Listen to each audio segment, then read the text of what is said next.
எங்களுக்கு சட்டத்தரணிகள் இருக்கிறார்கள், உண்மை, நான் ஒத்துக்கொள்கிறேன். ஆனால் சட்ட புலமையாளர்கள் இருக்கிறார்களா? ஒரு தேசிய பிரச்சனை, ஒரு சுயநிர்ணய உரிமையை வேண்டி நிற்கக்கூடிய மக்களுக்கான ஒரு சட்ட ஏற்பாடுகளை கொண்ட ஒரு ஆவணங்களை வைக்கக்கூடிய அளவுக்கு, அது சார்ந்து உழைக்கக்கூடிய அளவுக்கு சட்ட புலமையாளர்கள் இருக்கிறார்கள் உண்மையில நிச்சயமா குறைவு. சட்ட ஏற்பாடுகள் எப்படி இருந்தால் தமிழ் மக்களுடைய சுயத்துவமும் சுயமரியாதையும் சுயநிர்ணய உரிமையும் பாதுகாக்கப்படும். அப்படி பாதுகாக்கப்படுவதற்கான ஏற்பாடுகளை நோக்கி சிந்திப்பது பொருத்தமா இருக்கும். அறிவு எனும் ஆயுதத்தை நாங்கள் கையில் எடுக்க வேண்டும். இந்த அறிவு எனும் ஆயுதம் தான் விடுதலை அரசியலை ஒரு ஜனநாயக ரீதியாக சமூக நீதியின் பால்பட்டு, சமூக சமத்துவத்தின் பால்பட்டு எங்களுடைய சுயநிர்ணய உரிமையை நிலைநாட்டுகின்ற, அதற்குரிய தாற்பயத்தோடு பயணிப்பதற்கான ஒரு அரசியல் வழிமுறைகளை நாங்கள் உருவாக்க வேண்டியிருக்கு. அவை மக்கள் மயப்படுத்தப்பட வேண்டியிருக்குது.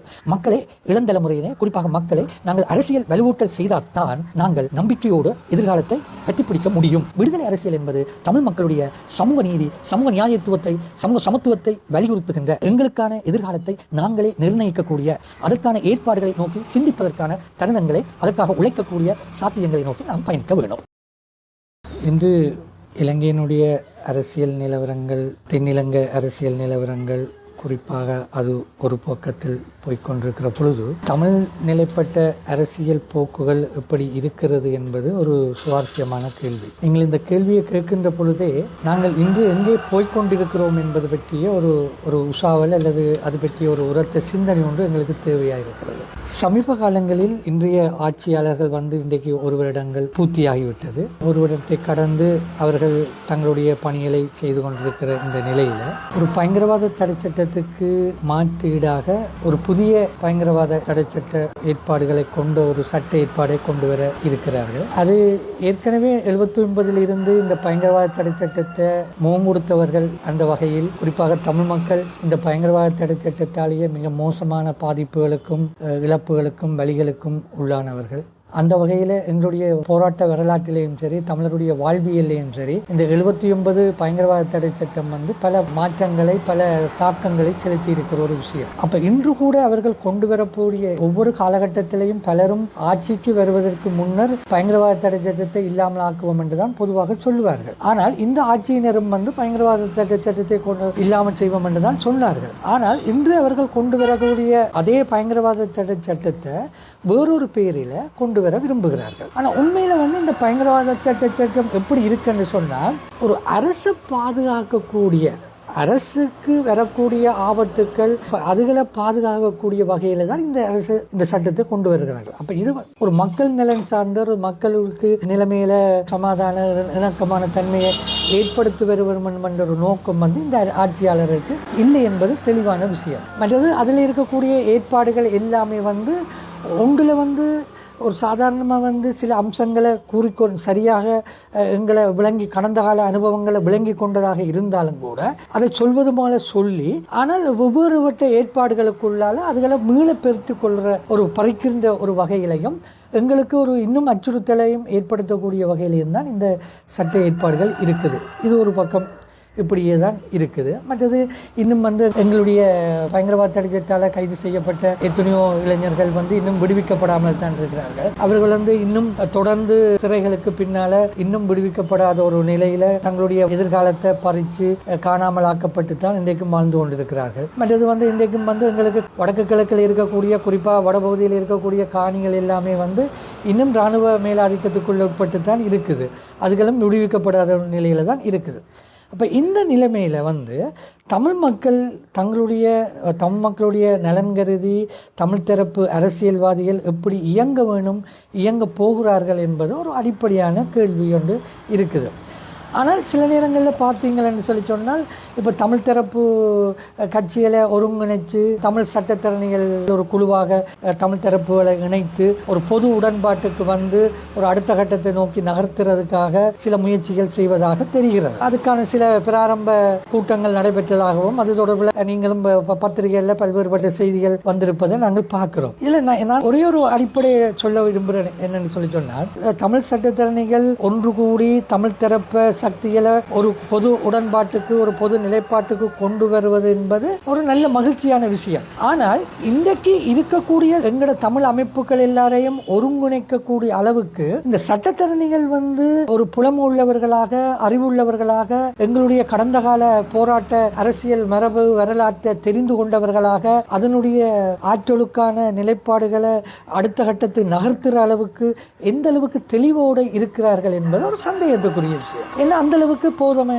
இருக்கக்கூடியதாக படவில்லை. மற்றது இருக்கக்கூடிய தமிழ் அமைப்புகளும் ஒவ்வொருவட்ட நிலைப்பாடுகளில் இருக்கிற ஆக்களா இருக்குது. பொழுது இவர்களை பொது உடன்பாட்டுக்கு கொண்டு வரணும்னு சொன்னா இந்த அமைப்புகளுக்கு எல்லாத்துக்கும் வழிகாட்டக்கூடிய ஒரு நெறிப்படுத்தக்கூடிய ஒரு அரசியல் ஞானமும் அரசியல் நிலைப்பாடுகளும் கொண்டவர்களாக இவர்கள் இருக்க வேண்டும். அதற்கான உழைப்பும் அதற்கான அர்ப்பணிப்பும் இவர்களுக்கு இருக்க வேண்டும். அந்த அளவில் அர்ப்பணிப்பும் உழைப்பும் இருப்பது மாதிரி எனக்கு படவில்லை கொண்டு. அடுத்தது 2009க்கு பிறகு எங்களோட ஆயுத போராட்டம் மௌனிக்கப்பட்டதுக்கு பிறகு எங்களுடைய தமிழ் தரப்பு அரசியல் எப்படி போக வேணும், அதனுடைய செல்நெறி என்ன என்பது பற்றி எங்களுடைய இந்த தமிழ் அமைப்புகளுக்குள்ள ஒரு பொதுவான கலந்துரையாடல் அல்ல பொதுவான ஒரு நிலைப்பாடை எடுத்திருக்கிறார்களா என்று சொல்லி சொன்னால் இல்லை. ஏனென்றால் குறிப்பாக ஆயுத போராட்டத்தை முன்னெடுத்த புலிகள் இருந்த காலத்தில் அவர்கள் சில வேலைத்திட்டங்களை நகர்த்தி இருக்கக்கூடிய தன்மையும் அவர்கள் இல்லாத பொழுது அந்த நிலைமைகள் மாற்றமடைஞ்சு இருக்கக்கூடிய ஒரு நிலையில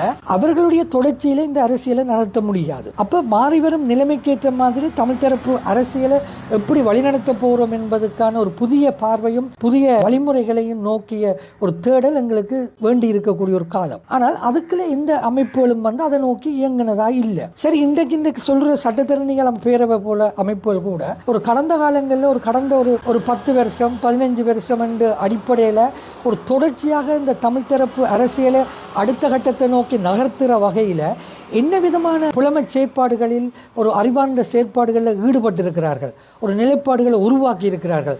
அந்த நிலைப்பாடுகள் ஒரு வெகுஜன ரீதியான ஒரு பொது ஒரு கலந்துரையாடலுக்கு எந்த அளவுக்கு முன்வைக்கப்பட்டிருக்குது. அப்படி பார்க்க எந்த வித முயற்சிகளுமே இல்லாத மாதிரி இருக்குது. அப்போ தமிழ் அமைப்புகளை கூட ஒருங்கிணைக்கக்கூடிய அளவில் இவர்களுக்கு ஆற்றல் குறைவாக இருந்தால் இப்படியான பல்வேறு முரண்பட்ட அல்லது பல்வேறு முரண்களோடு இயங்கக்கூடிய அமைப்புகளை எப்படி ஒருங்கிணைத்து அவர்களை ஒரு பொது உடன்பாட்டுக்கு கொண்டு போகக்கூடிய அளவுக்கு அவர்களை வழிநடத்தக்கூடிய ஆற்றுப்படுத்தக்கூடிய தன்மைகள் எவ்வளவு தூரம் இருக்கிறது என்பது ஒரு கேள்விதான். அப்ப இது ஒரு நாங்கள் கடந்த காலங்களில் இருந்து ஒரு சட்டத்தரணிகள் என்று சொன்னால் தமிழ் தரப்பு அரசியலை தீர்மானிக்கக்கூடிய தலைமை தாங்கக்கூடிய ஒரு வகையான மித்தொன்று எங்களோட தமிழ் சமூகத்தில் இருக்குது. அந்த மித்து இருக்கிறது நான் எப்படி பார்க்கிறேன்னா சட்டத்தரணிகள் தலைமை தாங்க கூடாதென்றோ அல்லது சட்டத்தரணிகள் ஆற்றலுக்கான பல விஷயங்களை சொல்லக்கூடாதுன்றது அல்ல. ஆனால் அதுக்கான ஒரு புலமை ரீதியான உழைப்பு வழங்குகிறார்களா? இப்ப இன்றைக்கும் ஒரு புதிய அரசியலமைப்பு முன்வைக்கப்படும் என்று சொல்லி ஒரு எதிர்பார்ப்பு இருக்கிறது. அப்படி ஒரு புதிய அரசியலமைப்பு ஒன்று வரும் என்று சொன்னால் அப்படியான ஒரு புதிய அரசியலமைப்பை தமிழ் தரப்பு நலன் சார்ந்து அந்த மக்களுடைய நலன் சார்ந்து என்ன விதமான ஒரு அரசியலமைப்பை நாங்கள் எதிர்பார்க்கிறோம் என்றதுக்கான ஒரு அறிவார்ந்த கோட்பாட்டு விளக்கங்களை கொடுக்கக்கூடிய அளவில் எங்களோட பக்கத்தில் ஏதாவது முயற்சிகள் இருக்குதா என்றால் ஒன்றுமே இல்லை. ஏற்கனவே இலங்கையில் 72 78 2 அரசியலமைப்பு வந்திருக்கு. இந்த 2 அரசியலமைப்புமே தமிழ் மக்களுடைய அங்கீகாரம் தமிழ் மக்களுடைய பங்கேற்பு எதுவுமே இல்லாமல் கொண்டு வரப்பட்டு எங்கள் மீது திணிக்கப்பட்ட அரசியலமைப்புகள் தான். அப்போ இந்த அரசியலமைப்பு ஒரு விதத்தில் ஒரு சிங்களத்துவ ஆட்சி அதிகாரத்தை தக்க வைக்கக்கூடிய அதை பாதுகாக்கக்கூடிய ஒரு சட்ட ஏற்பாடுகளைத்தான் இந்த 2 அரசியலமைப்புமே வச்சிருக்குது. அப்போ இந்த அரசியலமைப்பு தமிழ் மக்களுடைய சமூக பாதுகாப்பை உத்தரவாதப்படுத்தக்கூடிய வகையில் அல்லது தமிழ் மக்களுடைய அபிலாஷைகளை பூர்த்தி செய்யக்கூடிய வகையில் அல்லது தமிழ் மக்களுடைய இந்த தேசிய இன பிரச்சனை இருக்குது, ஒரு குறிப்பாக ஒரு ஒற்றையாட்சி அமைப்புக்குள்ள இந்த பிரச்சனையை தீர்க்க முடியாத ஒரு சமஷ்டி முறையிலான ஒரு அதிகார பரவலாக்கம் அது சார்ந்த நெறிமுறைகளை நோக்கி உரையாடல களங்களை திறந்து விடுகிறது என்று சொன்னால் இன்றைக்கு வரைக்கும் நிலைமை இல்லை. இன்றைக்கும் சமஸ்தி என்று சொல்லி சொன்னால் நாங்கள் இன்றைக்கும் ஒரு தனி நாடு கொடுக்கிற ஒரு தனி ராஜ்யத்தை அமைக்க போறோம் என்ற ஒரு அச்சத்தில் தான் இன்றைக்கும் சிங்கள தரப்பு இருந்து கொண்டு இருக்குது.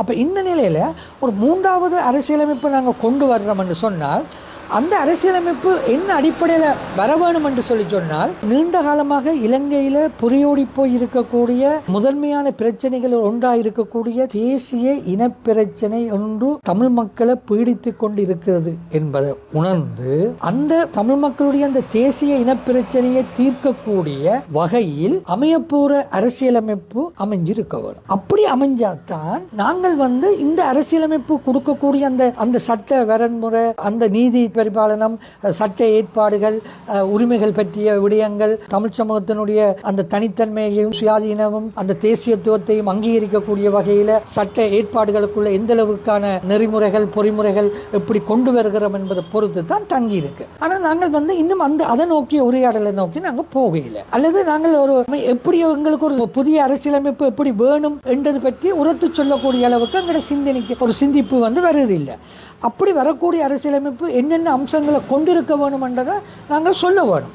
அப்படி சொன்னோம் என்று சொன்னால்தான் நாங்கள் எங்களுக்கான பாதுகாப்பை உத்தரவாதப்படுத்த முடியும். எதிர்காலத்தில் நாங்கள் தமிழ் மக்களுடைய சுயமரியாதை, சுயத்துவம், தன்னாதிக்கம் இந்த ஏற்பாடுகளை பாதுகாக்கக்கூடிய வகையில தான் நாங்கள் இந்த அரசியலமைப்பை கொண்டு வர முடியும். அப்ப முந்தைய நாங்கள் இந்த அரசியலமைப்புல நம்பிக்கை இழந்ததால தான் நாங்கள் போராட ஒழிக்கிட்டோம். அப்ப போராட்டம் பல வடிவங்கள்ல இருந்தது, குறிப்பா ஆயுத போராட்டம் இருந்தது. ஆனால் இப்ப நாங்கள் அந்த ஆயுத போராட்டம் முன்னெடுக்கக்கூடிய நிலைமையில இல்லை. அப்ப அந்த வகையில நாங்கள் இருக்கக்கூடிய சட்ட ஜனநாயக ஏற்பாடுகளை பயன்படுத்த வேண்டி கிடக்குது. அந்த ஜனநாயக ஏற்பாடுகளை பயன்படுத்துறேன்னு சொல்லி சொன்னா எந்த அளவுக்கு நாங்கள் அதை ஒரு தொலைநோக்கு பார்வையோட ஒரு தமிழ் சமூகத்தினுடைய எதிர்காலங்கிறது சட்ட ஏற்பாடுகள் எப்படி இருந்தால் தமிழ் மக்களுடைய சுயத்துவமும் சுயமரியாதையும் சுயநிர்ணய உரிமையும் பாதுகாக்கப்படும். அப்படி பாதுகாக்கப்படுவதற்கான ஏற்பாடுகளை நோக்கி சிந்திப்பது பொருத்தமாக இருக்கும். அப்படி இன்னும் இந்த தமிழ் சட்டத்தரணிகள் பேரவையோ சட்டத்தரணிகள் அந்த அமைப்பு அதை நோக்கி இன்னும் கவனிக்கப்படையில்லை. ஆகவே இதை நோக்கி கவனிக்க வேண்டும் என்றது என்னுடைய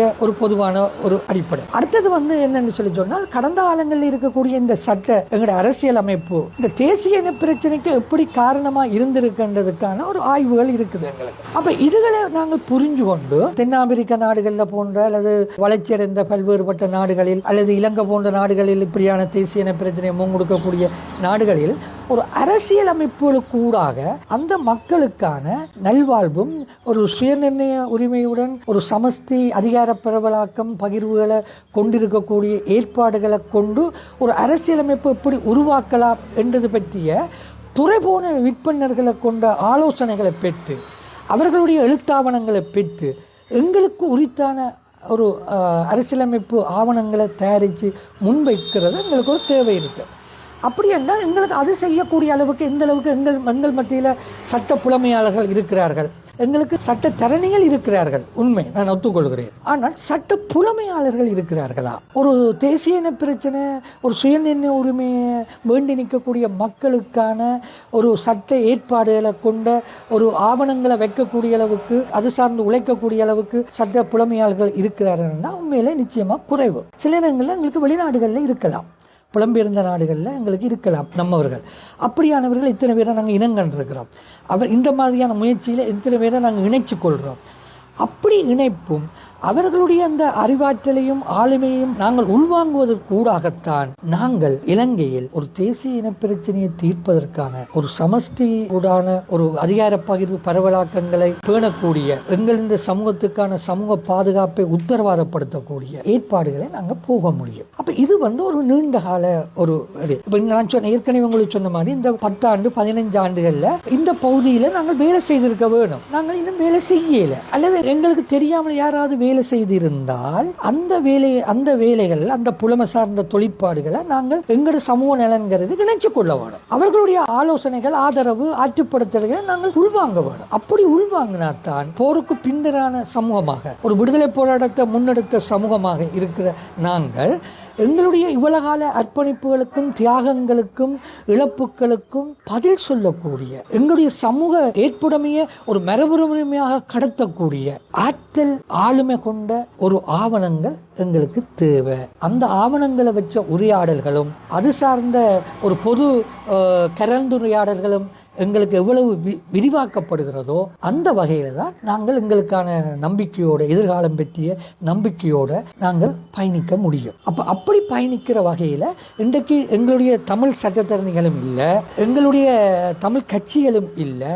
அப்படி தமிழ் கட்சிகள் இருந்தாலும் கூட அந்த தமிழ் கட்சிகள் தங்கள் அளவில் ஒரு நீண்ட கால உழைப்புக்கு தயாராக வேண்டிய ஒரு தேவை இருக்குது. அப்போ அந்த உழைப்புக்கு தயாராக வேணும் என்று சொன்னால் இன்றைக்கு நாங்கள் கையில் எடுக்க வேண்டிய ஆயுதம் அறிவு எனும் ஆயுதத்தை நாங்கள் கையில் எடுக்க வேணும்.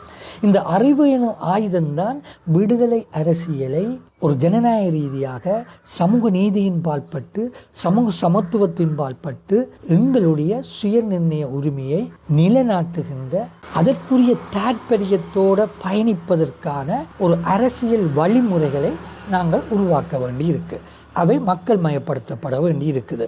மக்களை இளந்தலைமுறையினை குறிப்பாக மக்களை நாங்கள் அரசியல் வலுவூட்டல் செய்தால்தான் நாங்கள் நம்பிக்கையோடு எதிர்காலத்தை பற்றி பிடிக்க முடியும். இது அடிப்படையில் என்னுடைய ஒரு தெளிவான சிந்தனை. இதுக்கு நாங்கள் யோசிக்கலாம். இதுக்கு பலவற்ற அணுகுமுறைகள் தேவை. அது பற்றி நாங்கள் விரிவாக இது பற்றி பல்வேறு சிந்தனை உள்ளாக்களை ஒருங்கிணைத்து அவர்கள் மத்தியில் நாங்கள் கலந்துரையாடல்கள் செய்ய வேணும். ஒரு மக்கள் அரங்குகளை நாங்கள் உருவாக்க வேணும். அந்த மக்கள் அரங்குகள் சட்ட ரீதியாக சட்ட புலமை சார்ந்து உரையாடல் செய்யும், ஒரு அரசியல் நெறிமுறைகள் சார்ந்து செய்யும், ஒரு சமூகவியல் ரீதியாக சார்ந்து செய்யும். இன்றைக்கு மக்களுக்கு தமிழ் மக்களுக்கான விடுதலை இனி எதிர்காலத்தில் எப்படி சாத்தியப்படும், அந்த விடுதலை எப்படிப்பட்ட விடுதலையாக இருக்க வேண்டும் என்பது பற்றிய ஒரு உரத்த சிந்தனையை நோக்கி கிளறப்படும். சமூகத்தில் புரியோடி இருக்கக்கூடிய பல உள்ளக முரண்பாடுகளை எல்லாம் தீர்க்கக்கூடிய வகையில் எங்களோட அரசியல் இருக்க வேணும். அப்போ இது ஒரு விடுதலை அரசியல். விடுதலை அரசியல் என்பது தமிழ் மக்களுடைய சமூக நீதி, சமூக நியாயத்துவத்தை, சமூக சமத்துவத்தை வலியுறுத்துகின்ற எங்களுக்கான எதிர்காலத்தை நாங்களே நிர்ணயிக்கக்கூடிய அதற்கான ஏற்பாடுகளை நோக்கி சிந்திப்பதற்கான தருணங்களை, அதற்காக உழைக்கக்கூடிய சாத்தியங்களை நோக்கி நாம் பயணிக்க வேண்டும்.